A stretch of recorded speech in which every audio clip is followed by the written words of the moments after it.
একদা হুজুরে আকরাম সাল্লাল্লাহু আলাইহি সাল্লামের কাছে সংবাদ আসলো যে তার কলিজার টুকরা মেয়ে ফাতেমা বেশ কিছুদিন যাবৎ অনেক অসুস্থ অবস্থায় আছেন।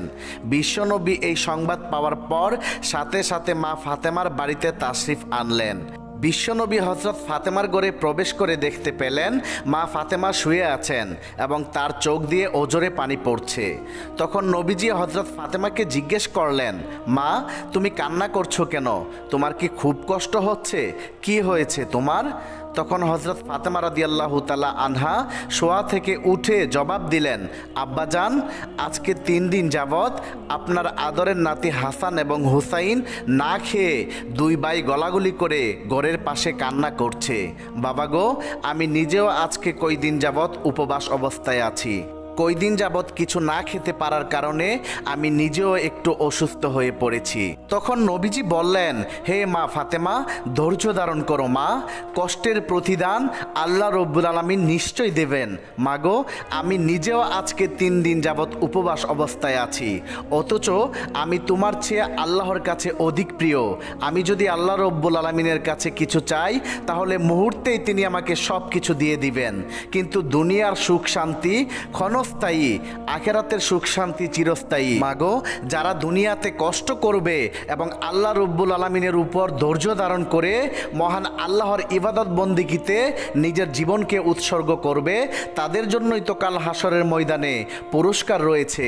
মাগো, তুমিও যে এই কষ্ট করছো এবং আল্লাহর ইবাদত বন্দিগিতে নিজের জীবনকে উৎসর্গ করছো, তোমার জন্য রব্বুল আলামিন কাল হাসরের ময়দানে অনেক বড় পুরস্কার রেখেছেন। তুমি কাল হাসরের ময়দানে তামাম দুনিয়ার সমস্ত বেহেশতি মহিলাদের সর্দারিনী হবে। বিশ্বনবীর মুখে এইসব কথা শুনে হজরত ফাতেমা রাদিয়াল্লাহু তাআলা আনহা অবাক হয়ে নবীজিকে জিজ্ঞেস করলেন, আব্বাজান, আমি যদি বেহেশতি মহিলাদের সর্দারিনী হই তাহলে বিবি মরিয়ম, বিবি আসিয়া এবং হজরত রাবিয়া বসরির কি হবে?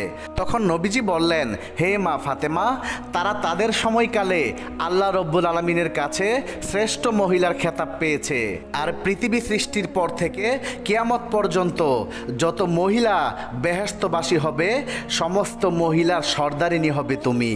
বিশ্বনবীর মুখে এইসব কথা শোনার পর মা ফাতেমা রাদিয়াল্লাহু তাআলা আনহা আল্লাহর দরবারে প্রাণ ভরে শুকরিয়া আদায় করলেন। এমনিভাবে আরও একদিনের ঘটনা। একদা হজরত আলী রাদিয়াল্লাহু তাআলা আনহু বাহির থেকে গড়ে এসে দেখলেন মা ফাতেমা রুটি বানানোর জন্য যাতাতে জব পিষছেন এবং তাকে খুব ক্লান্ত দেখাচ্ছিল।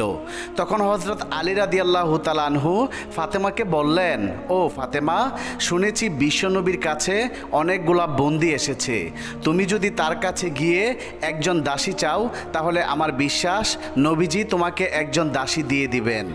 এই কথা শুনে হযরত ফাতেমা রাদিয়াল্লাহু তাআলা আনহু নবীজির দরবারের উদ্দেশ্যে একজন দাসীর জন্য চলে গেলেন। কিন্তু অতি লাজুক ফাতেমা নবীজির দরবারে গেলেন ঠিকই, কিন্তু লজ্জার কারণে বিশ্বনবীকে কিছু বলতে পারলেন না। ফাতেমাকে দেখে নবীজি জিজ্ঞেস করলেন, মা, তুমি কি আমায় কিছু বলবে? তখন ফাতেমা জবাব দিলেন, না বাবা, আমি আপনাকে একটু দেখার জন্য এসেছিলাম। এই বলে হযরত ফাতেমা রাদিয়াল্লাহু তাআলা আনহা নবীজির দরবার থেকে বের হয়ে বাড়িতে চলে আসলেন। ফাতেমাকে এত দ্রুত আসতে দেখে আলী রাদিয়াল্লাহু তাআলা আনহু বুঝে ফেললেন যে ফাতেমা হয়তোবা তার লজ্জার কারণে বিশ্বনবীর কাছে দাসীর ব্যাপারে কিছু বলতে পারেননি। তখন আলী রাদিয়াল্লাহু তাআলা আনহু ফাতেমাকে বললেন, ফাতেমা, চলো আমরা দুজনেই নবীজির কাছে গিয়ে একজন দাসী চেয়ে নিয়ে আসি। তারপর তারা দুজনেই নবীজির দরবারে আসলেন। অতঃপর হযরত আলী রাদিয়াল্লাহু তাআলা আনহু নবীজিকে বললেন, ইয়া রাসূলুল্লাহ, আপনার মেয়ে ফাতেমা এখানে একজন দাসীর জন্য এসেছিল। সারাদিন ও কাজ করতে করতে অনেক ক্লান্ত হয়ে পড়ে, কিন্তু তার লজ্জার কারণে আপনাকে কিছু বলতে পারেনি। তখন বিশ্বনবী হযরত আলীকে বললেন, আমি তোমাদের জন্য এই মুহূর্তে কোনো দাসীর ব্যবস্থা করতে পারছি না, কেননা যারা এখানে বন্দী হিসেবে এসেছেন তারা আল্লাহ এবং তার হাবিবকে ভালোবেসে নিজেদের ঘরবাড়ি ছেড়ে দিয়ে এসেছেন। আমি এই মুহূর্তে তাদেরকে দাসী হিসেবে প্রেরণ করতে পারি না। বিশ্বনবীর মুখে এমন কথা শুনে হযরত আলী রাদিয়াল্লাহু তাআলা আনহু এবং হযরত ফাতেমা রাদিয়াল্লাহু তাআলা আনহা আদবের সহিত নবীজির দরবার থেকে বের হয়ে যান। পরের দিন নবীজি হজরত ফাতেমা রাদিয়াল্লাহু তাআলা আনহার বাড়িতে আসলেন। বিশ্বনবী হজরত ফাতেমার ঘরে প্রবেশ করে হজরত আলী রাদিয়াল্লাহু তাআলা আনহু এবং হজরত ফাতেমা রাদিয়াল্লাহু তাআলা আনহাকে উদ্দেশ্য করে বললেন, আমি কি তোমাদেরকে এমন একটি আমল দেব না যা পালন করলে একজন দাসী সমপরিমাণ কাজ আল্লাহর পক্ষ থেকে তোমাদের ঘরে হয়ে যাবে? তখন হজরত আলী রাদিয়াল্লাহু তাআলা আনহু এবং হজরত ফাতেমা রাদিয়াল্লাহু তাআলা আনহা বললেন, হ্যাঁ অবশ্যই, কি সে আমল আমরা জানতে চাই। অতঃপর বিশ্বনবী বললেন, তোমরা প্রতি 5 ওয়াক্ত নামাজের পর 33 বার সুবহানাল্লাহ, 33 বার আস্তাগফিরুল্লাহ এবং 34 বার আল্লাহু আকবার পাঠ করবে। এই বলে বিশ্বনবী হজরত ফাতেমার ঘর থেকে বের হয়ে যান। কিছুদিন পর হজরত আলী রাদিয়াল্লাহু তাআলা আনহু কিছু সাহাবীদের কাছে গিয়ে বললেন, আমি আল্লাহর নামে শপথ করে বলছি, যেদিন বিশ্বনবী আমাদেরকে এই আমলটুকু করার জন্য দিয়ে গিয়েছিলেন সেদিন থেকে আমরা নিয়মিত এই আমলগুলা করে আসছি এবং সেদিন থেকে আমাদের ঘরে সমস্ত কাজকর্ম সহজ হয়ে গিয়েছে এবং আল্লাহর রহমত আমাদের ঘরে বর্ষিত হচ্ছে। একজন সাহাবী হজরত আলীকে জিজ্ঞেস করলেন, হে আলী, কি সে আমল যা নবীজি তোমাদেরকে দিয়েছে, আমরা কি জানতে পারি? তখন হযরত আলী রাদিয়াল্লাহু তাআলা আনহু আমলটি সাহাবীদেরকে শিখিয়ে দিলেন। একবার হুজুরে আকরাম সাল্লাল্লাহু আলাইহি ওয়াসাল্লাম হযরত ফাতেমা রাদিয়াল্লাহু তাআলা আনহার বাড়িতে আসলেন। বিশ্বনবী ফাতেমাকে কাছে ডেকে বললেন, হে ফাতেমা, এই মদিনায় একজন কাঠুরিয়ার স্ত্রী থাকে। সে এমন একটি আমল করে যে আমলের কারণে সে তোমার পূর্বে জান্নাতে প্রবেশ করবে। হুজুরে আকরাম সাল্লাল্লাহু আলাইহি ওয়াসাল্লামের মুখে এমন কথা শুনে হযরত ফাতেমা রাদিয়াল্লাহু তাআলা আনহা অবাক হয়ে বললেন, আব্বাজান, এটা কিভাবে সম্ভব? আমি জান্নাতের সকল মহিলাদের সর্দারিনী, কিভাবে কোনো মহিলা আমার পূর্বে জান্নাতে প্রবেশ করবে? আব্বাজান, দয়া করে আপনি আমাকে সেই কাঠুরিয়ার স্ত্রীর ঠিকানা বলুন, যাতে আমি দেখে আসতে পারি সে কি এমন আমল করে যে আমলের কারণে সে আমার পূর্বে জান্নাতে প্রবেশ করবে। হুজুরে আকরাম সাল্লাল্লাহু আলাইহি সাল্লাম তখন বললেন, ফাতেমা, কিছুদিন পর সময় হলে আমি তোমাকে ডেকে নিয়ে সেই কাঠুরিয়ার স্ত্রীর ঠিকানা দেব। এই বলে বিশ্বনবী হযরত ফাতেমা রাদিয়াল্লাহু তাআলা আনহার বাড়ি থেকে চলে গেলেন। এভাবেই বেশ কিছুদিন অতিবাহিত হয়ে গেল। এর মধ্যে হযরত ফাতেমা রাদিয়াল্লাহু তাআলা আনহা খুবই অসুস্থ হয়ে পড়লেন। একে তো তিনি ছিলেন অসুস্থ, অন্যদিকে একাধারে 3 দিন যাবৎ তার বাড়িতে কোনো খাবার ছিল না। খাবার না খেয়ে ও অসুস্থতার কারণে হযরত ফাতেমা রাদিয়াল্লাহু তাআলা আনহা অত্যন্ত দুর্বল হয়ে পড়লেন। শেরে খুদা হযরত আলী রাদিয়াল্লাহু তাআলা আনহার হাতে তখন এমন কোনো অর্থকড়িও ছিল না যার মাধ্যমে তিনি খাবার ক্রয় করে আনতে পারবেন। 3 দিন অতিবাহিত হওয়ার পর ফাতেমা রাদিয়াল্লাহু তাআলা আনহা হযরত আলী রাদিয়াল্লাহু তাআলা আনহুর হাতে একটি কাপড় দিয়ে বললেন, হে আমার প্রিয় স্বামী, আপনার হয়তো মনে আছে আব্বাজান হযরত মুহাম্মদ মুস্তাফা সাল্লাল্লাহু আলাইহি ওয়াসাল্লাম আমাদের বিয়ের সময় এই কাপড়টি আমাকে হাদিয়া স্বরূপ দিয়েছিলেন। এটি অত্যন্ত বরকতময় একটি কাপড়। আমার মনে চাচ্ছে না যে এই কাপড়টি আমি বিক্রি করে দেই, কিন্তু তারপরেও যেহেতু আমাদের ঘরে আজ 3 দিন যাবৎ কোনো খাবার নেই, তাই আপনাকে এই বরকতময় কাপড়টি আমি দিচ্ছি। আপনি এটিকে বাজারে বিক্রি করে এর মূল্য দিয়ে কিছু খাবার খরিদ করে নিয়ে আসুন। হযরত আলী রাদিয়াল্লাহু তাআলা আনহু ফাতেমা রাদিয়াল্লাহু তাআলা আনহা এর কাছ থেকে সেই কাপড়টি নিয়ে বাজারের দিকে রওনা করলেন। তিনি কাপড়টা নিয়ে বাজারে পৌঁছালেন এবং সেটিকে বিক্রি করার জন্য অনেক ক্রেতাকে দেখালেন, কিন্তু কাপড়টি অত্যন্ত পুরাতন হওয়ায় কেউ সেটি ক্রয়ের জন্য আগ্রহ দেখাচ্ছিল না। এই কারণে হযরত আলী রাদিয়াল্লাহু তাআলা আনহু একেবারেই নিরাশ হয়ে পড়লেন। তখন তিনি আল্লাহ রব্বুল আলামিনের দরবারে ফরিয়াদ করলেন, হে আল্লাহ, হে রব্বুল আলামিন, এই কাপড়টি অত্যন্ত পুরাতন, তাই এটিকে ক্রয় করার জন্য কোনো ক্রেতা আগ্রহ দেখাচ্ছে না। আজ 3 দিন যাবৎ নবীজির কলিজার টুকরা মেয়ে হযরত ফাতেমা রাদিয়াল্লাহু তাআলা আনহা ও হাসান এবং হুসাইন না খেয়ে আছে। হে রাব্বুল আলামিন, আজকে যদি আমি এই কাপড়টি বাজারে বিক্রি করে এর মূল্য দিয়ে খাবার খরিদ করে বাড়িতে নিয়ে যেতে না পারি, তাহলে আজকেও তারা না খেয়ে থাকবে। আপনি এই কাপড়টি ক্রয়ের জন্য একজন ক্রেতার ব্যবস্থা করে দিন। শেরে খুদা হযরত আলী রাদিয়াল্লাহু তাআলা আনহুর এই দুয়ার পরেই একজন ক্রেতা আগমন করলো এবং সে তাকে প্রশ্ন করলো, আলী, তুমি কি এই কাপড়টি বিক্রি করতে চাও? হযরত আলী বললেন, জনাব, আমি তো বিক্রি করার জন্যই এটিকে বাজারে নিয়ে এসেছি। তখন লোকটি বলল, কি পরিমাণ অর্থ দিলে তুমি এই কাপড়টিকে বিক্রি করবে? শেরে খোদা হযরত আলী রাদিয়াল্লাহু তাআলা আনহু জানতেন এই কাপড়টি অত্যন্ত পুরাতন, এর মূল্য সর্বোচ্চ 1 দিরহাম বা 2 দিরহাম হতে পারে। তাই তিনি কোনো দাম না চেয়ে বললেন, জনাব, আপনার যা মর্জি তাই প্রদান করুন, আমি নিজে থেকে কাপড়টির কোনো দাম চাচ্ছি না। তখন সেই ক্রেতা বলল, আমি 6 দিরহাম দিয়ে এই কাপড়টিকে ক্রয় করতে চাই, তুমি কি বিক্রি করতে রাজি আছো? তখন আলী রাদিয়াল্লাহু তাআলা আনহু অত্যন্ত খুশির সাথে রাজি হয়ে গেলেন এবং বললেন, জনাব, আপনি আমাকে 6 দিরহাম দিয়ে এই কাপড়টি ক্রয় করতে পারেন। অতঃপর ক্রেতা হযরত আলী রাদিয়াল্লাহু তাআলা আনহুকে 6 দিরহাম দিল এবং আলী রাদিয়াল্লাহু তাআলা আনহু তাকে সেই কাপড়টি হস্তান্তর করলেন। অতঃপর হযরত আলী রাদিয়াল্লাহু তাআলা আনহু কিছু খাদ্য সামগ্রী কেনার জন্য দোকানের দিকে যাচ্ছিলেন। প্রতিমধ্যে একজন ফকির এসে তাকে বলল, হে আল্লাহর বান্দা, আমি আজকে বেশ কিছুদিন যাবৎ কিছুই খেতে পারছি না, আমি অনাহারে ভুগছি, আমার পেটে অনেক ক্ষুধায় থাকতে থাকতে আমি অসুস্থ হয়ে পড়েছি। আপনি যদি আমাকে কিছু অর্থকড়ি দান করতেন তাহলে আমি সেই অর্থকড়ি দিয়ে কিছু খাদ্য কিনে খাবার খাইতাম এবং আমার পেটের ক্ষুধা নিবারণ করতাম। ফকিরের মুখে এইসব কথা শুনে হযরত আলী রাদিয়াল্লাহু তাআলা আনহু ভাবতে লাগলেন, হায় আল্লাহ, আজ 3 দিন যাবৎ আমার স্ত্রী ও সন্তানেরা না খেয়ে রয়েছে। 3 দিন পরে আমার স্ত্রী ফাতেমা আমাকে একটি কাপড় বিক্রি করতে দিলেন। কথা ছিল সেই কাপড় বিক্রি করে তার অর্থ দিয়ে আমি তাদের জন্য খাবার ক্রয় করে নিয়ে যাব।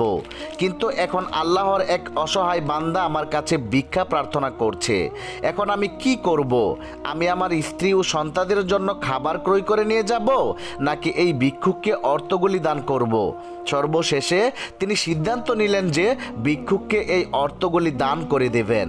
অতঃপর তিনি মনে মনে ভাবতে লাগলেন, আল্লাহই আমার উত্তম অভিভাবক, এই ভিক্ষুককে আমি 6 দিরহাম দান করে দেই, অতঃপর আল্লাহ রাব্বুল আলামিন আমার জন্য ব্যবস্থা করে দেবেন।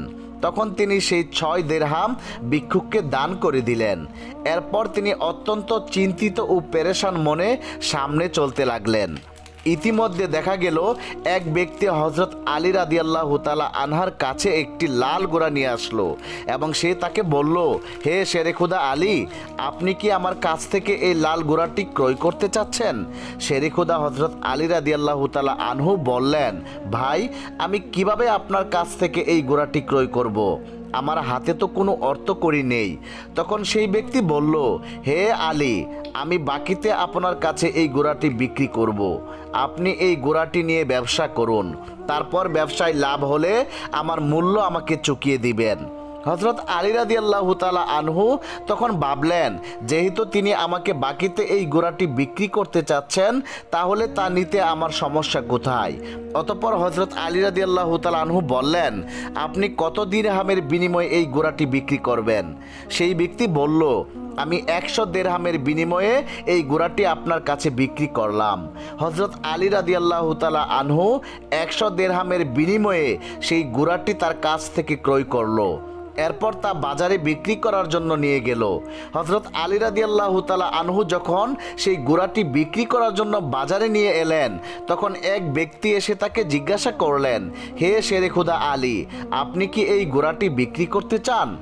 তখন হযরত আলী রাদিয়াল্লাহু তাআলা আনহু বললেন, ভাই, আমি তো এটি বিক্রি করার জন্যই বাজারে নিয়ে এসেছি। সেই ব্যক্তি বললেন, আপনি কত দিরহাম মূল্যের বিনিময়ে ঘোড়াটিকে বিক্রি করতে চান? আলী রাদিয়াল্লাহু তাআলা আনহু নিজে থেকে কোনো দাম না বলে সেই ব্যক্তিকে বললেন, আপনি কত দিরহামের বিনিময়ে ঘোড়াটি ক্রয় করতে পারবেন?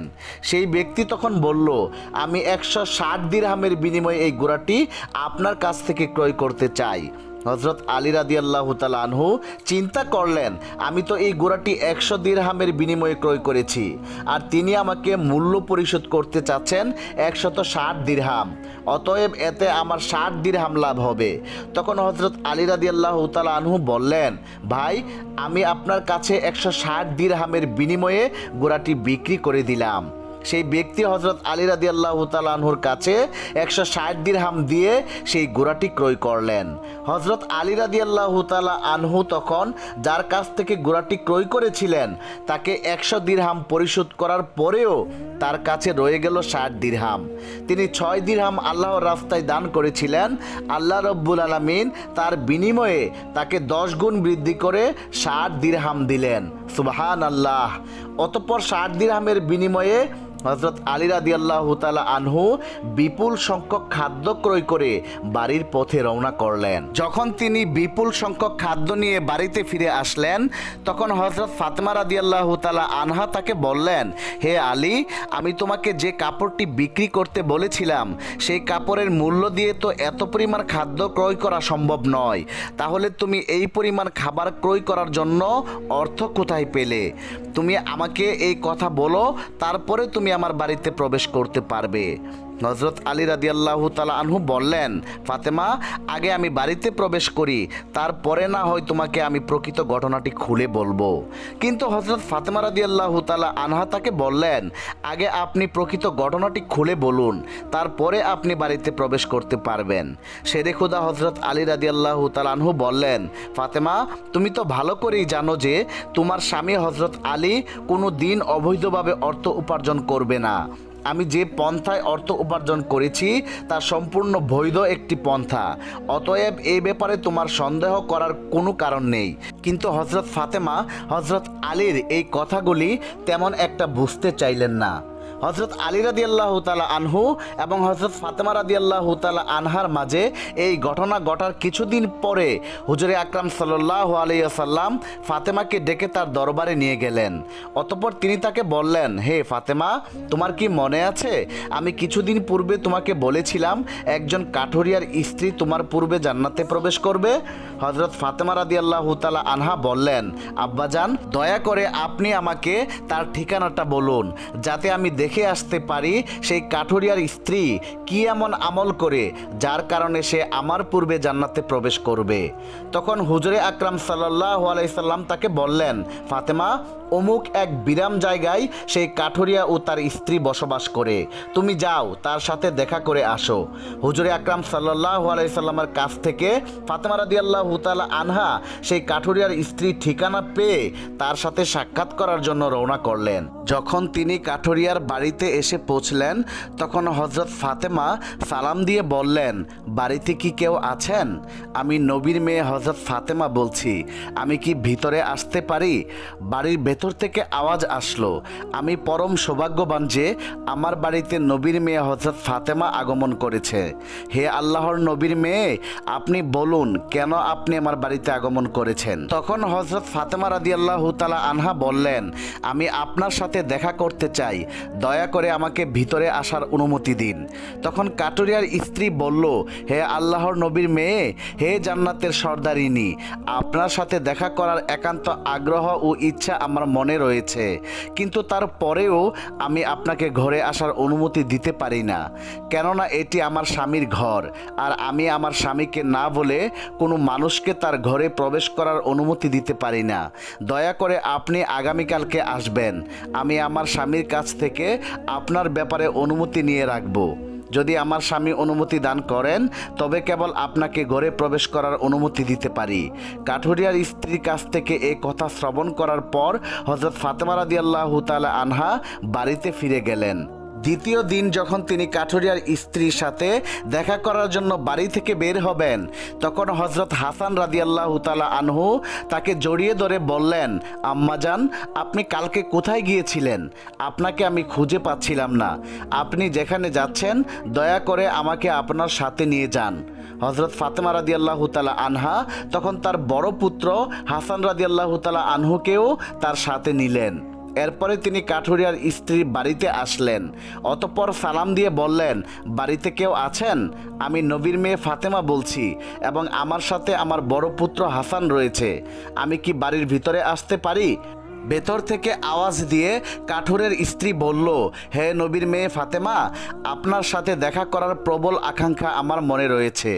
গতকালকে আমি আমার স্বামীর কাছ থেকে আপনার ব্যাপারে অনুমতি নিয়েছিলাম, কিন্তু আপনি যে আপনার সাথে আপনার বড় পুত্র হাসানকে নিয়ে এসেছেন তার ব্যাপারে আমার স্বামীর কাছ থেকে আমি অনুমতি গ্রহণ করিনি। এর কারণে আমি আপনাকে ঘরে প্রবেশ করার অনুমতি দিতে পারি, কিন্তু আপনার পুত্র হাসানকে অনুমতি দিতে পারি না। দয়া করে আপনি আগামীকালকে আসবেন। আপনার পুত্র হাসানের ব্যাপারেও আমি আমার স্বামীর কাছ থেকে অনুমতি নিয়ে রাখব।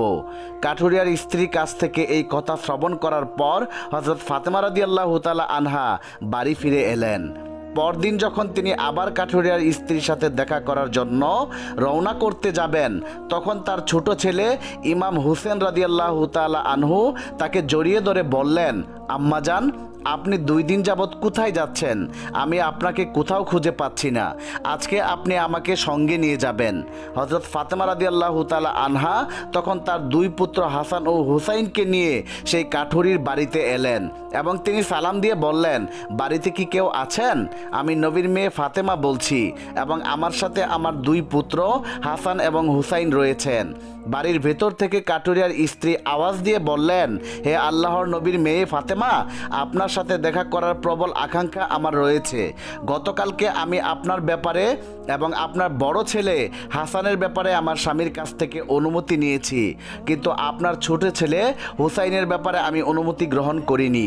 দয়া করে আজকে আপনি ফিরে যান এবং আগামীকালকে আপনি আসবেন।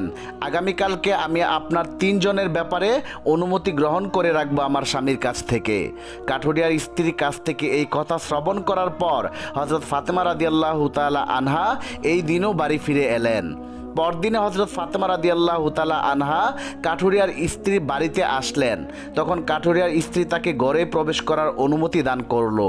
হযরত ফাতেমা রাদিয়াল্লাহু তাআলা আনহা কাঠুরিয়ার স্ত্রী ঘরে প্রবেশ করে দেখলেন কাঠুরিয়ার স্ত্রী বসে আছেন এবং তার সামনে রাখা আছে একটি লাঠি, 1 গাছি রশি এবং একটি পাত্রে 1 পাত্র পানি। এগুলি দেখে হযরত ফাতেমা রাদিয়াল্লাহু তাআলা আনহা তাকে জিজ্ঞেস করলেন, আপনি এগুলি নিয়ে কেন বসে আছেন? কাঠুরিয়ার স্ত্রী উত্তর দিল, সারাদিন পরিশ্রম করার পর যখন আমার স্বামী বাড়িতে ফিরে আসবেন তখন হয়তো তার অজু করার প্রয়োজন হবে অথবা তার পানি পান করার প্রয়োজন হবে। আমি চাই না আমার ক্লান্ত স্বামী পানির জন্য সামান্যতম কষ্ট পাক, যাতে পানির প্রয়োজন হওয়ার পর সাথে সাথে আমি তার কাছে পানি পরিবেশন করতে পারি। এ কারণেই আমি এই পানি নিয়ে বসে আছি। হযরত ফাতেমা তখন জিজ্ঞাসা করলেন, হে বোন, এই লাঠির কি প্রয়োজন এবং এই রশিরই বা কি প্রয়োজন? তখন কাঠুরিয়ার স্ত্রী উত্তর দিল, আমার স্বামী যদি আমার উপর কোনো কারণে অসন্তুষ্ট হন এবং আমাকে শাস্তি দেওয়ার ইচ্ছা পোষণ করেন, তখন তার প্রয়োজন হবে একটি লাঠি, এবং যাতে তিনি আমাকে বেঁধে শাস্তি দিতে পারেন এই জন্য তার প্রয়োজন হবে একটি দড়ি। আমি চাই না এই জিনিসগুলি খোঁজাখুঁজি করতে গিয়ে আমার স্বামীর কোনো প্রকার কষ্ট হোক, সেই জন্য আমি আমার সামনে এই জিনিসগুলো নিয়ে বসে আছি। যখনই আমার স্বামী কোনো কারণে আমাকে শাস্তি দিতে চাইবেন, তার সামনে লাঠি এবং দড়ি উপস্থিত রয়েছে, তিনি আমাকে তখনই এই দড়ি দিয়ে বেঁধে লাঠি দ্বারা শাস্তি দিতে পারেন। হযরত ফাতেমা রাদিয়াল্লাহু তাআলা আনহা কাঠুরিয়ার স্ত্রীর এই স্বামী ভক্তি দেখে বিস্ময়কর এবং হতবাক হয়ে গেলেন। অতঃপর তিনি আর তাকে কিছু না বলে হুজুরে আকরাম সাল্লাল্লাহু আলাইহি সাল্লামের দরবারে ফিরে আসলেন। হুজুরে আকরাম সাল্লাল্লাহু আলাইহি সাল্লাম ফাতেমা রাদিয়াল্লাহু তাআলা আনহাকে বললেন, ফাতেমা, তুমি কি সেই কাঠুরিয়ার স্ত্রীর সাথে দেখা করে এসেছো? হযরত ফাতেমা রাদিয়াল্লাহু তাআলা আনহা বললেন, আব্বাজান, আমি তার সাথে দেখা করে এসেছি। হুজুরে আকরাম সাল্লাল্লাহু আলাইহি সাল্লাম বললেন, তুমি কি দেখলে? হযরত ফাতেমা বললেন, আব্বাজান, সেই মহিলাটি অত্যন্ত স্বামী ভক্ত। হুজুরে আকরাম সাল্লাল্লাহু আলাইহি সাল্লাম বললেন, ফাতেমা, তার কাছ থেকে তোমার শেখার অনেক কিছু রয়েছে। হযরত ফাতেমা রাদিয়াল্লাহু তাআলা আনহা বললেন, আব্বাজান, আমি তার কাছ থেকে কি কি শিক্ষা গ্রহণ করতে পারি এবং সে কিভাবে আমার পূর্বে জান্নাতে যাবে, এই ব্যাপারটি আমাকে বুঝিয়ে বলুন। হুজুরে আকরাম সাল্লাল্লাহু আলাইহি সাল্লাম তখন বললেন, হে ফাতেমা শোনো, তুমি কিছুদিন আগে তোমার স্বামী আলীকে একটি কাপড় বিক্রি করার জন্য দিয়েছিলে। হযরত আলী সেই কাপড় বিক্রি করে তোমার জন্য অনেকগুলি খাবার ক্রয় করে নিয়ে এসেছিল, কিন্তু তুমি সন্দেহ করেছিলে যে আলী এগুলি বৈধ পথে উপার্জন করেছে কিনা। এই জন্য তুমি তোমার স্বামীকে ঘরে প্রবেশ করতে দাওনি এবং তাকে বিভিন্ন প্রশ্ন করার মাধ্যমে তার মনে কষ্ট দিয়েছিলে। অথচ তুমি জানতে তোমার স্বামী আলী কোনো দিনও অবৈধ পথে উপার্জন করতে পারে না। হে ফাতেমা, তুমি যখন আলীকে সেই কাপড়টি বিক্রি করার জন্য দিয়েছিলে, হযরত আলী তার জন্য ক্রেতা খুঁজে পাচ্ছিল না। তখন আল্লাহ রব্বুল আলামিন তার ফেরেশতা হযরত মিকাইলকে সেই কাপড়টি ক্রয় করার জন্য পাঠিয়ে দিয়েছিলেন। আল্লাহর ফেরেশতা মিকাইল 6 দিরহামের বিনিময়ে হযরত আলীর কাছ থেকে সেই কাপড়টি ক্রয় করেছিল। এরপর আল্লাহর আরেকজন ফেরেশতা এসে আলীর কাছ থেকে সেই 6 দিরহাম ভিক্ষা প্রার্থনা করে। আলী সেই 6 দিরহাম আল্লাহর রাস্তায় তাকে দান করে দেয়। অতঃপর আলী চিন্তিত অবস্থায় বাড়ি ফিরে আসছিল।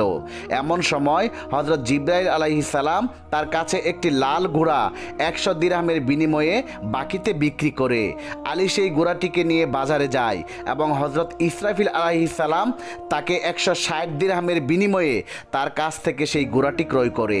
আল্লাহ রব্বুল আলামিন আলীকে 6 দিরহাম দানের বিনিময়ে 10 গুণ বৃদ্ধি করে 60 দিরহাম প্রদান করেন এবং সেই অর্থগুলি দিয়েই আলী সেদিন প্রচুর পরিমাণ খাবার ক্রয় করে তোমার জন্য নিয়ে গিয়েছিল।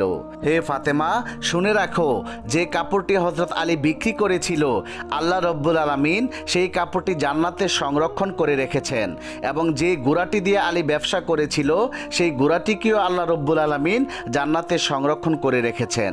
কাল কিয়ামতের দিন যখন তুমি জান্নাতে প্রবেশ করবে, তখন তুমি সেই ঘোড়ার উপরে থাকবে এবং সেই কাপড়টি হবে ঘোড়ার লাগাম, আর সেই লাগামটা ধরে থাকবে উক্ত কাঠুরিয়ার স্ত্রী। লাগামটি ধরে থাকার কারণে সে তোমার আগেই জান্নাতে প্রবেশ করবে এবং তুমি তার পরে জান্নাতে প্রবেশ করবে। কাঠুরিয়ার স্ত্রীর অতুলনীয় স্বামী ভক্তি হলো তার এই মর্যাদা প্রাপ্তির একমাত্র কারণ। অতঃপর হযরত ফাতেমা বাড়িতে গিয়ে হযরত আলীকে ডেকে বললেন, হে আমার প্রাণের স্বামী, আমি সেদিন না জেনে আপনাকে অনেক কিছু বলেছি। সব ঘটনা না বুঝে আমি আপনার সাথে রাগ দেখিয়েছি, আপনার মনে কষ্ট দিয়েছি। আপনি আমাকে দয়া করে ক্ষমা করে দিন।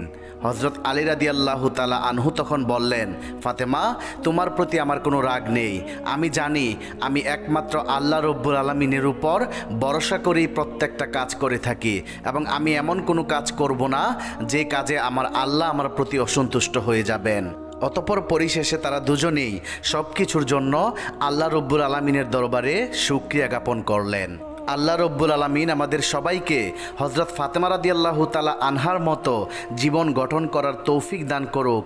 সকলেই কমেন্টে লিখুন আমিন। প্রিয় বন্ধুরা, এই ছিল আমাদের আজকের ভিডিওটি। বন্ধুরা, ভিডিওটি যদি আপনাদের কাছে ভালো লেগে থাকে তাহলে এক্ষুনি চ্যানেলটি সাবস্ক্রাইব করে পাশে থাকা বেল আইকনটি প্রেস করে দিন। আল্লাহ হাফেজ।